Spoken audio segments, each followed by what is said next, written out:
তাহলে আমি তো বললাম যে সকল ধর্মবর্ণের সমস্ত সবারই সঙ্গে আমার সমন্বিতার পরিবেশ তৈরি হবে ইনশাআল্লাহ।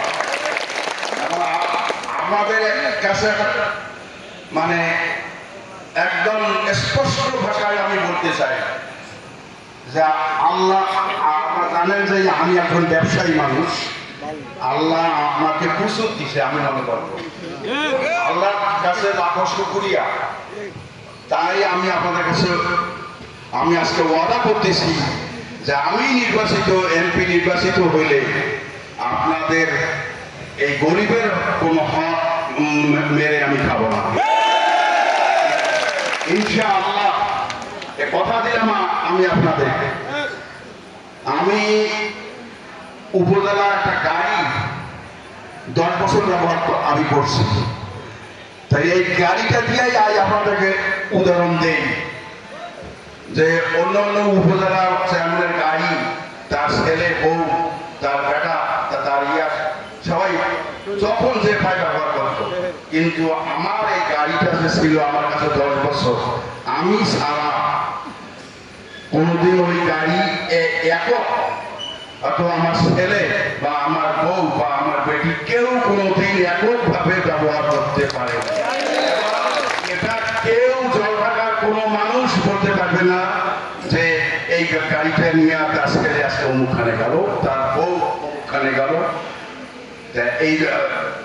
এটাকে যদি দেখতো তা আজকে জামাতে ইসলাম ওটাও বলতো গাড়িটাকে এখন শেষ করেছে। আল্লাহ তো দিছে আমার ওই গাড়ি বাদেও করে আমার 3-4টা গাড়ি, আমি কেন গভর্নমেন্টের গাড়ি আমি অপব্যবহার করবো? আমি নিজে চলছি, আমি অফিসের কাছে উপজেলার কাছে আমি চলছি একা। আমি যদি কোথাও যাইতাম তাহলে জলঢাকার কোথাও মিটিং বা কোথাও নির্বাচনীতে মিটিং, আজ আপনারা অত তেমন মারি লোক দেখছেন যে আমার গাড়িতে ড্রাইভার চালাচ্ছে, আমি বসে আছি, আমার সঙ্গে আমি কোনো লোকও নিতাম না। তার কারণ আমি যদি একটা লোককে সবসময় আমার গাড়িতে রাখি, আমার সঙ্গে ঘুরাই, তাহলে সাধারণ মানুষ মনে করবে যে একে ধরলে কাজ হইবে।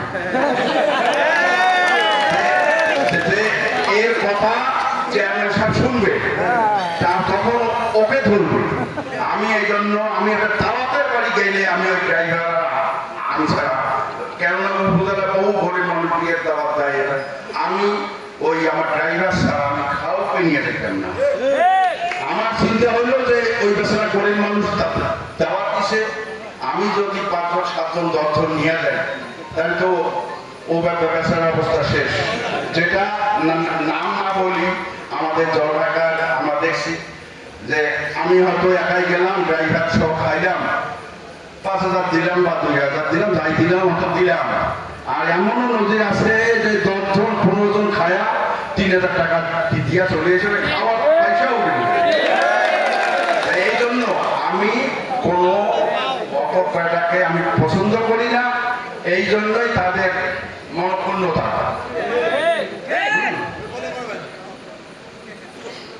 উন্নয়নের ক্ষেত্রে সকল বরাদ্দ আপনাদের পরামর্শে অগ্রাধিকার ভিত্তিতে বাস্তবায়ন আমি করব। আমাদের সকল ইউনিয়নের সমস্যাগুলো চিহ্নিত করে ঊর্ধ্বতন কর্তৃপক্ষের দৃষ্টি আকর্ষণ করে বরাদ্দের ব্যবস্থা করতে সচেষ্ট থাকব। শিক্ষা, স্বাস্থ্য, ক্রীড়া সহ সকল ক্ষেত্রে সমবায় ভিত্তিতে কাজ করবো ইনশাআল্লাহ।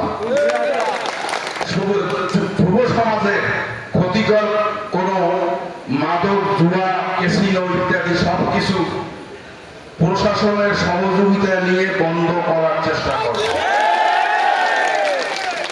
আপনাদের পবিত্র আমানত ভোট যেটা আমাকে প্রদান করে জয়যুক্ত করলে আপনাদের পবিত্র আমানত পূর্বের মতোই রক্ষা করব ইনশাআল্লাহ।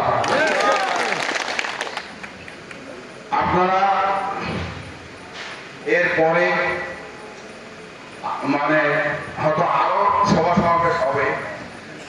আজকে আজকে আর আমি কিছু বলবো না, বললে বহু বলতে হবে, মানে এবং আপনারাও শুনলে অবাক হবেন। ওই একটা কথাই বললাম যে সমালোচনার একটা ইয়ে আছে। আমি যদি অন্যায় করি থাকি সেটা যদি বলে, তাতে মানুষও বুঝবে এবং আমিও তার মানে উত্তর দেওয়ার কোনো ক্ষমতা আমার থাকবে না তখন। তাই আমি তো করছি, এটা আমার দুর্বলতা থাকবে। তা যাই হোক, আমি পরিশেষে আমি আপনাদেরকে সবিনয়ে অনুরোধ করব, আমার পূর্বের কাজকর্ম সব দিকে বিবেচনা করে আপনারা সবাই আমাকে আল্লাহর ওয়াস্তে ভালো কাজ করব এই আশা করে আমাকে আপনারা ধানের শীষে ভোট দিয়ে জয়যুক্ত করবেন।